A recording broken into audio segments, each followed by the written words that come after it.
Good morning, everyone. Welcome to Gulfstream. Today, Ron Nicoletti along with Acacia Courtney. It's a beautiful day in South Florida, but Acacia, not so last night. No, it was poured on my drive home anyway, on 95 last night. So we are off the turf this afternoon, but you get a good look at our courses right there. Of course, we have the Tapeta in play, which is nice for those scheduled turf races.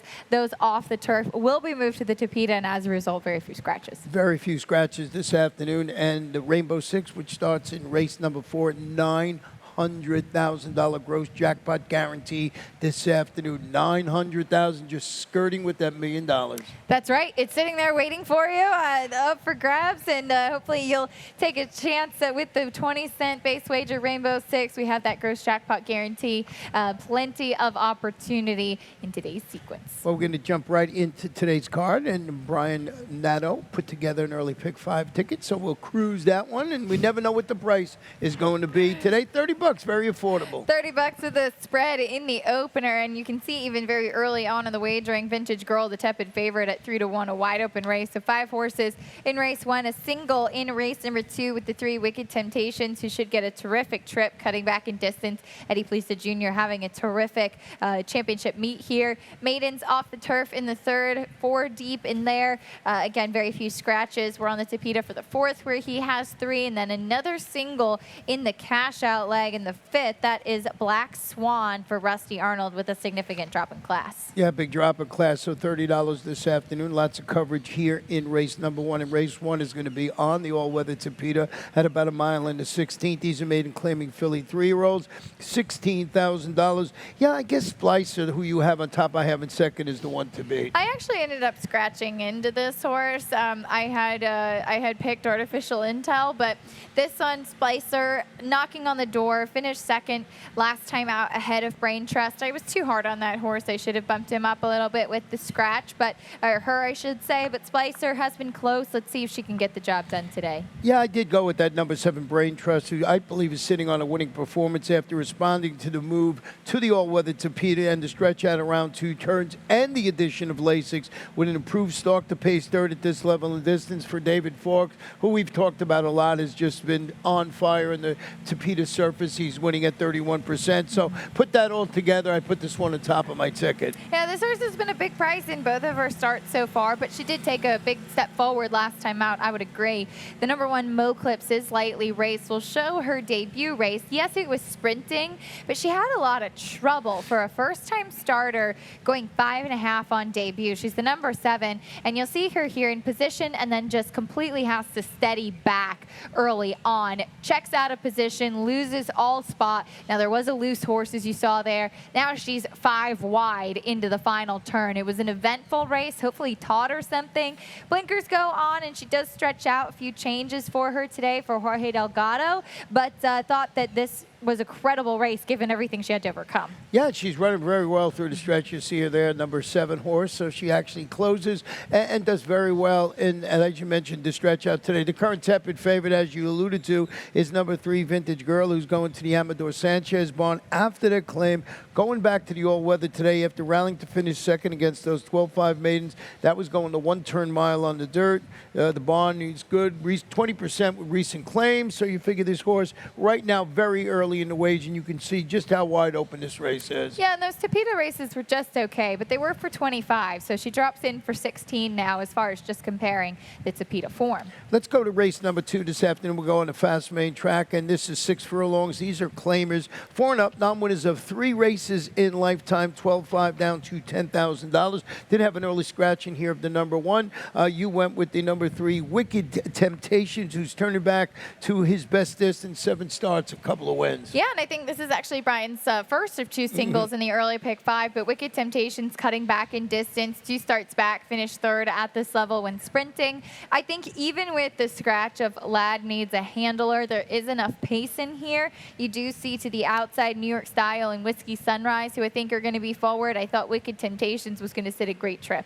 I did go with the horse you have in second on top, and that's Demena, who's turning back to 6 furlongs. Responded in that first race after the claim by Muhammad Mubarak. If you spent any time here in South Florida during the 80s and 90s, Muhammad was one of the top trainers on this circuit. He's this horse set the pace third against 20 non-winners of 3 lifetime runners. As you mentioned, going to be part of the pace today. Luis Saez handling the combo, drop-down turn back. You alluded to Whiskey Sunrise, who's dropping to the 12.5 level. So I found the stat on Mike Yates, 50% drop in claiming price on the dirt. He's 5 for 26, 19%, 58% of the money. 206 is the return of investment. A good stat there. Does have a layoff to contend with, and it's a big drop off, a significant layoff from June. But if he's ready to roll off the bench, he was precocious. So I'm curious to see what he has to offer.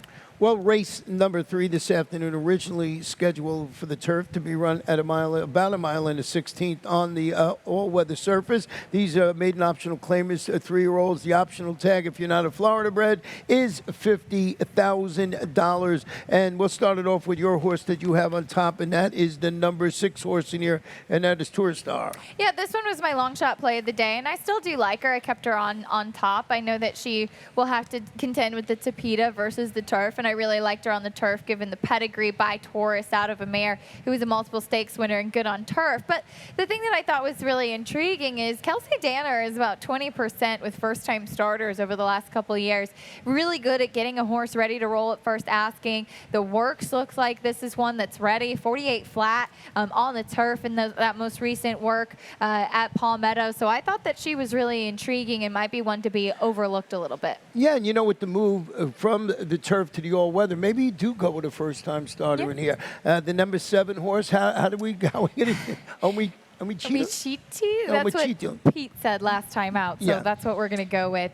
But anyway, this filly, she does step up from 35 to 50 today, but she had a tough outside post last time out. And though this last race was on the turf, I thought we'd show it because she was 3 wide throughout the entire race. She never got to save any ground. She keeps Jose Ortiz, who rode her last time out. She finished up, I thought, really gamely. And the winner just really kind of re-rallied and had enough gear down to the inside. She was a long shot as well, whereas this one was stuck chasing wide and, again, never got to save any ground. She's tiring here, but she does dig in and hold off the closers to stay for second. So an improved post today, experience under her belt. I thought she was very interesting. Daughter of More Than Ready. We have a good stat with those horses going from running on the all-weather surfaces. I went with the 1 horse in second. That's Radiant Gem, who goes to the Steve Clissaris bond after the claim. Responded to the drop down in competition with a well-meant second against 25 maidens.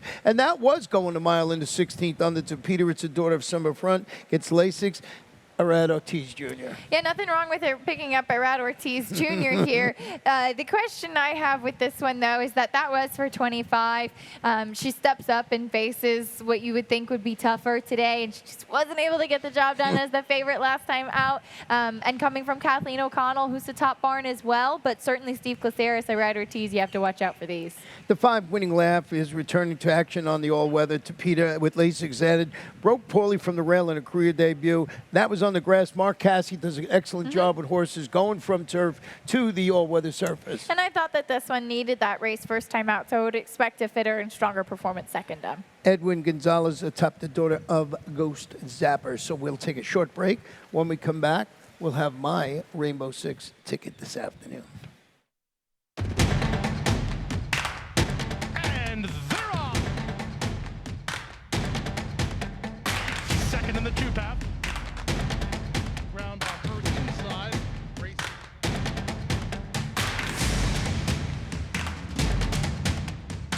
A quarter of a mile to go, and he's 6 on top. Last of the 12 as they roll into the backstretch.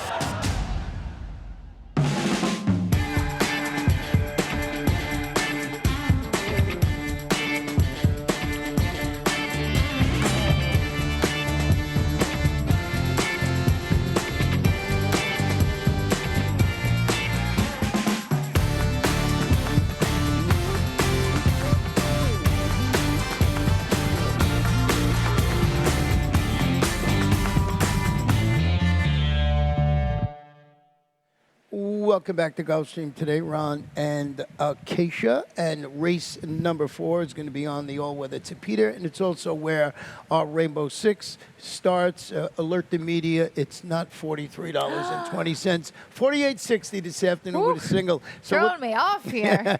We'll talk about this race in a moment. Got lots of coverage until I get to my single. Race 5, I thought the race went through Soupster, I Love Megal, and Black Swan. That was Brian's single in there. Got to use that one. And race number 6, New York's Finest, Forest Survivor, and Granger County. In race number 7, I went 3 deep in that race with Super All-Stars, the 5 Senseless, and Lady J, who's going to try the all-weather today. That race originally scheduled for the turf. In race number 8, I'm just going to single We Miss Susie with the big scratch in there today. So Lori Loopy. So I thought this horse taking a shot, and I got coverage in the last. Also, that one moved from the turf to a 1.70 miles on the all-weather surface. I like it. 48? But 48.60. Oof. I don't know if I can. Oof. I'm sorry about that. I know she gets very upset. 43.20. 48, it's not that different. We'll see how it goes. But every time, Brian's the best at singles. My singles are shaky at best, but I got it today, I think. This race, who'd you go with? I went with the 4 Kittens Cover Girl. So did I. Kittens Cover Girl, Steve Claceris, second off the layoff, dropping class. Actually ran okay, and I should have known you were going to go for this one. 2 next out winners. Yeah, exactly. You knew that going in. 7-year-old daughter of Kitten's Joy. Got a stat on Steve Claceris with a 50% drop in claiming price with a 31 to 60 day layoff. He's 5 for 25, 20%, 48% of the money. 164 is the return of investment. So it comes out of that key race. You knew I was going there, so we'll see how it plays out. The number 2 horse in here is where I went in second, and you got in third, and that's Lucky Girasol, who goes to the Marty Drexler barn. That barn's been really heating up after Acclaim. Debuts locally, amassed that record of 8 starts, 2 wins, 2 seconds, and a third on the Woodbine Tapeta course. And this is a barn, as you mentioned, that's 23% for the meet. Has really been heating up quite well, has done very well with new claims. I like to see Luis Saez taking the call, too. I thought that the number 5, Vale, was interesting. Claimed from Marty Drexler, but had a big win last time out, and Kelly Breen picks this one up. That was the non-winners, dated claiming non-winners of one since a certain date. So this is kind of the next logical level for this horse to go back into open company. But sometimes with an older mare like that, a 9-year-old, get back to the winner's circle, get the confidence up, get them moving in the right direction. And their new connections keep the status quo. They got Paco Lopez going for 2 in a row this afternoon. We're going to flip the page and go to race number 5, about 5 furlongs on the Tapeta. Maiden claiming fillies and mares 4 and up, $16,000. Scratch the 4 and the number 7 in here. And this is where Brian put together his late pick 5 ticket. Late pick 5, kicking off with Maidens. As you mentioned, a single right off the bat. Black Swan, the same single in his early pick 5 cash out. 3 deep in the 6th and 7th. Just 2 horses in race number 8. That's the 4 We Miss Susie, who you singled, and Music City Star, who I think is going to run well today. And then a spread in that off-the-turf nightcap and that starter allowance. $36 play. $36. I'm glad he used Rally Squirrel in the last. I love the name of that horse. That was my long shot on the turf, but I still kept it in. Getting back to this 5th race, I went to the inside with Soupster, who's turning back on the Tapeta after setting the pace from the rail before fading late. Finishing 7th against 25 maidens. That was going to 2-turn mile on the turf for John Kimmel. Jose Ortiz handling 2nd consecutive start from the rail. Yeah, and I thought the same thing that you did with this horse. And look, she's not an easy one to trust. She hasn't really had much follow through recently. But she does have speed. She drops in class, and she keeps Jose Ortiz. All things that I really thought were very encouraging. I think it's just kind of a matter of finding the right spot for her. But going this distance on the Tapeta, I would think with that speed from the inside should be key. I agree with Brian. You and I used this horse 2nd and 3rd in Black Swan. That's probably a good thing, not adding more weight to his single. But Black Swan takes a significant drop in class down to the 16. And do know that off the turf race was actually on the Tapeta last time out. Yeah, Rustiana Louis Saez named to ride, a logical contender. I had some interest in that 11 horse who you have a little further on your ticket. I Love Magel, who's moving to the outside post, turning back slightly, vied for the lead, and finished second, beating the neck as the favorite, going 5.5 furlongs last out. Rodolfo Garcia, Miguel Vasquez. Thought that one off that performance. I like the fact that this horse gets a little better post with the 2 scratches to its inside. Yeah, that was my concern at the start because she does have to work out a trip from the outside, but the scratches should help. And what about the firster, Lena the Lion? Firster for Angel Rodriguez, who has Irad Ortiz aboard. I thought that was very intriguing. Yeah, you got to always look at that. Whoever I read, you got to take a look. So race number 6 this afternoon, about 5 furlongs on the Tapita. Claim is 4 and up. $20,000. Scratch the 1, scratch the number 3 horse in here. And here is, well, here's a horse named after you. We'll Here's start. the wind. Yeah, the wind's kicking up here. Well, it's a beautiful day in South Florida.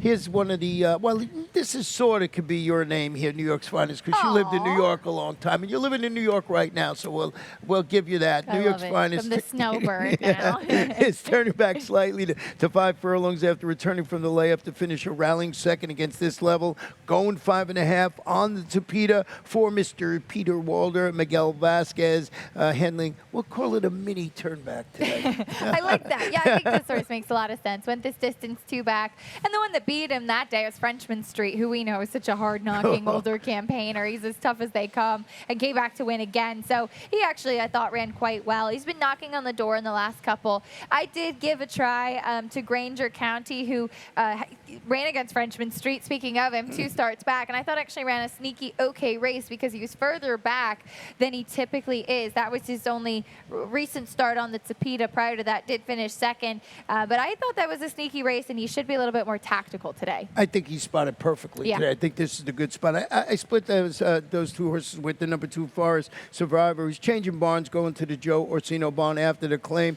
turning back, set the pace, weakened to finish 4th behind New York's Finest last time out. Irad Ortiz Jr. Once again, we're following Irad all day today, and it looks like a logical contender. But I think the 4 and the 5 here might be the 2 logical ones. I think so too. And you do have the class dropper living vicariously to the outside as well. Race number 7 today was originally scheduled for 1 mile on the turf. Now to be run at 1 mile, about 1 mile and 70 yards on the Tapita. It's an allowance optional claimer for state-bred fillies and mares, 4-year-olds and up.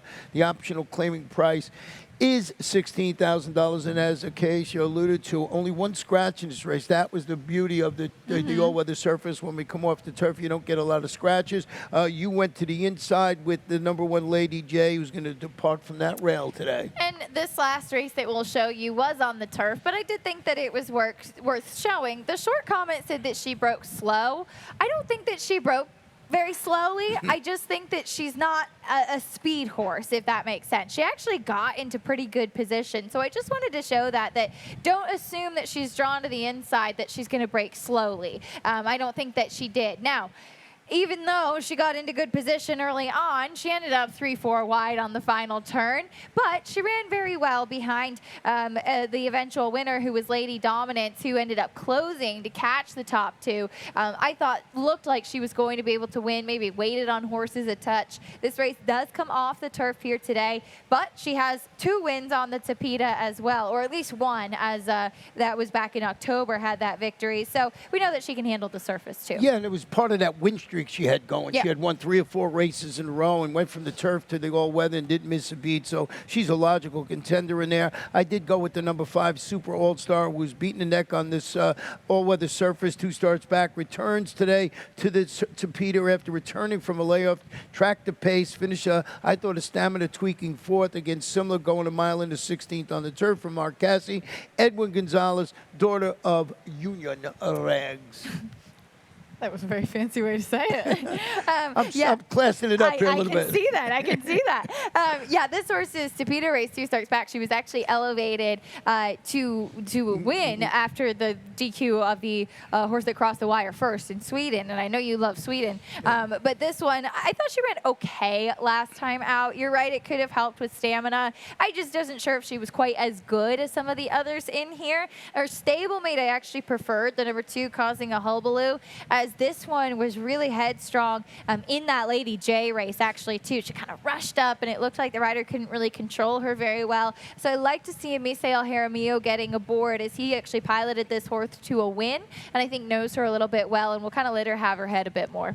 Well, Senseless Drama today is going to break mid-pack against these state-bred optional claimers, set the pace weekend against those 35 claimers going a mile on the grass for Carlos David Arad on, I think, a major piece of the pace puzzle this afternoon, trying the all-weather. She's had a race on the all-weather. I don't know when it was. She's got 23 lifetime starts. It was back further on. So, but she hit the board one time. So I just thought with the pace, with Arad, maybe this horse can grab it, yeah. Yeah, she finished third in an Open 20 allowance optional claimer back in October here at Gulfstream, so she ran behind looking like a queen who's out. The other race was disappointing, but she had trouble in that race on the Tapeta. She is a runoff, jump and go type. That is her running style. The only other speed in here is Starship Nana, who does have sprint speed. I guess the question is she going to be keeping up with her? I thought Senseless Drama is just naturally a faster horse, so that pace is really her best weapon.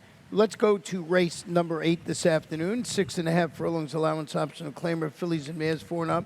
Optional claiming price $62,500. Scratching the morning line favorite today with Lori Lupi, so I thought it sort of opened the race up a little bit. I will start with your Music City Star first, who finished second in front of that horse we were just talking about, so he scratched out. Yeah, absolutely. And she tried the Sugar Swirl 2 starts back. She finished 4th that day. Nobody was really making up ground behind 2 very tough fillies. But last time out in that allowance race, she was really headstrong and hard to handle. Jose Ortiz, I'm hoping, will handle her well, as I think that she's best when she can have her head and show early speed. And especially with the scratch of Lori Lupi, who I think was just a better and faster horse, I think we're going to see Music City Star get into a good rhythm, show that early speed, and be in a good spot in here. I think you have a video with the number 4, We Miss Susie, a 3-time local winner. Yeah, not much showing here, just a little bit of a window dressing because it was a big performance. She was actually coming through on the inside, the gray there,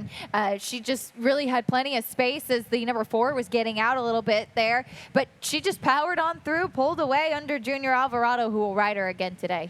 Yeah, and you know, I have a stat when this race finishes here from Jane Sabelli, who had a win yesterday. She's been a little cool, but it looks like the barn is starting to heat up. So we'll see how this horse runs this afternoon, and we'll show you that stat now with Jane Sabelli. A winner last out, sprints on the dirt. 9 for 45, 20%, 62% in the money. Return investment only $1.39, but it just shows to me that this horse, she can make horses win twice in a row, and that's, I think, an important part for We Miss Susie this afternoon. Working well for the return. It's a daughter of Creative Cores. And then Mercy Side, the other from Safi. Did he keep this one in and scratch Lori Lupi's out? Yeah, I guess we'll find out, right? This one is not as good as Lori Lupi's, but she does come out of a 3rd place finish at the fairgrounds last time out, and she will be one to be closing late. Yeah, it looks like they shipped it to the fairgrounds to try the turf. It did not happen. Got rained out that afternoon. Race number 9 this afternoon, originally scheduled for a mile on the grass, a mile 70 yards on the Tapeta. Starter allowance 4 and up.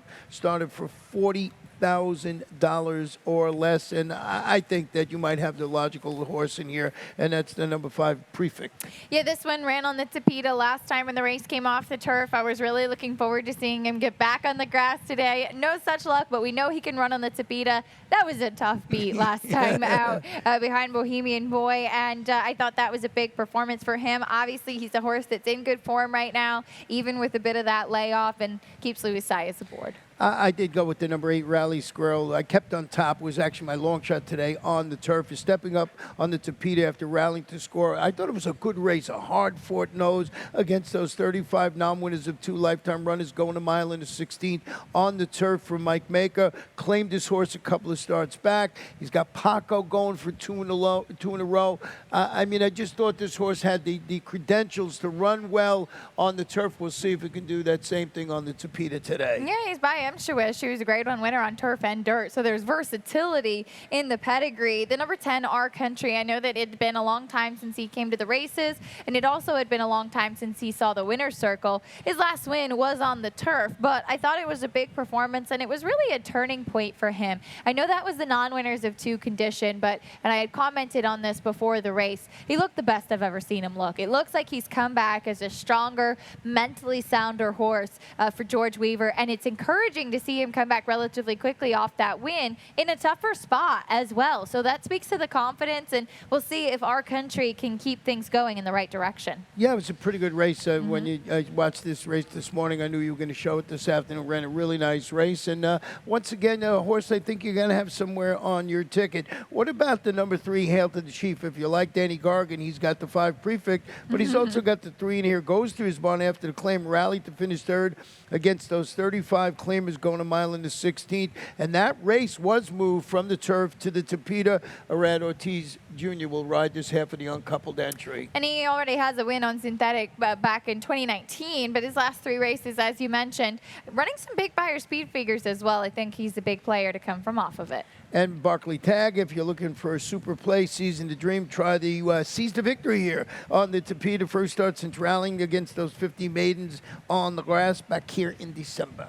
Nice win last time out. Yeah, that's how we see the 9-race card, but we're not done yet. We still have our lightning round this afternoon, and boy, what a race on Saturday here. Yeah, absolutely. The Gulfstream Park Sprint. Sadly, it is no longer graded, but it should be. You have a grade 1 winner in Drain the Clock. You have the super tough multiple graded stakes winner, Diamond Oops, as well. Graded stakes winner on turf and dirt, miles ahead of stakes winner, graded stakes winner too. So this is going to be a really fun race. Of course, Drain the Clock, Diamond Oops, a big matchup.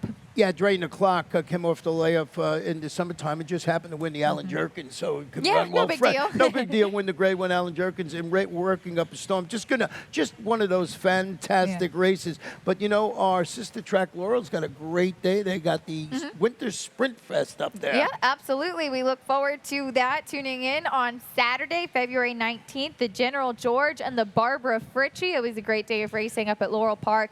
General George came up a salty field as well. Both of those graded stakes, the General George and Barbara Fritchie. So excited about that. Yeah, I was looking at the PPs, and one of the horses in the General George, Cord Maker, going for... He's so cool. He's going for 4 in a row. He's a 10-time winner at Laurel. Yeah. He just loves to win there. So 26 races with 10 wins at Laurel. I'd probably be one of the favorites in there. And then we have a horse that we've seen run here very well. It's going to try and get some stakes action at the fairgrounds. That's right. In Saturday's Mine Shaft at the fairgrounds, Olympiad will go back into stakes company, and we'll be rooting for him as he won a nice allowance here last time out. You see how impressively he won against some pretty good horses too. Highest Honors came back to win out of that race, though on the turf for Chad Brown, but I think that this is a talented horse moving in the right direction for Bill Mott. Yeah, and that was at a mile in the 16th, so stretch it out, and he really responded well. And of course, each and every Friday, the ever popular Stronach 5 will be back, and there you see we have 2 from Gulfstream. Our final 2 races of the card, race 8 and race 9. We got everybody involved: Golden Gate, Santa Anita, and of course Maryland up there at Laurel. That's right. Make sure to set your timer as those are the races. Kicks off just a little bit before 4 o'clock Eastern on Friday, and I'm sure the All-Star ticket is going to take it down again this week. I hope so. I hope so. So we you know, it's great. We say this every week ad nauseum. This thing just pays fantastically. So that's it for us right now. We'll be joined momentarily by Brian Nato, and we'll be here throughout the afternoon. I hope you have a fun day.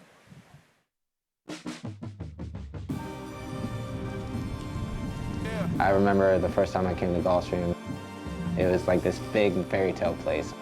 We back. Northern Dancer, winner of the Florida Derby. Yeah. All the history, all these great horses, trainers, jockeys. It is Barbaro to the final furlong. He is a neck in front. Barbaro wins! It was everything that I ever dreamed of. Sunday silence surges to the front. First day, opening day of championship meet, I was kind of starstruck. You're watching LeBron James, and then next thing you know, you're playing basketball against him. That's how I felt when I'm riding with Donnie V, riding with Irad, Luis. So many famous people come. Post Malone, Pharrell, J-Lo was there. It's epic. The weather is beautiful. The facility is phenomenal. It's all about Knicks Go. Knicks Go makes it 4 in a row. It's one of the most beautiful tracks in the country, surrounded by some of the greatest horses and riders. It's amazing.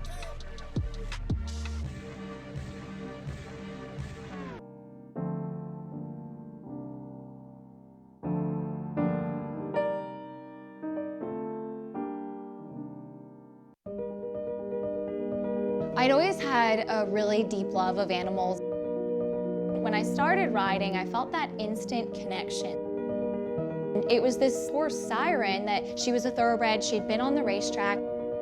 It really shaped me growing up because I had to learn how to be confident, but I also had to be compassionate. And she really was that first love I had of a horse.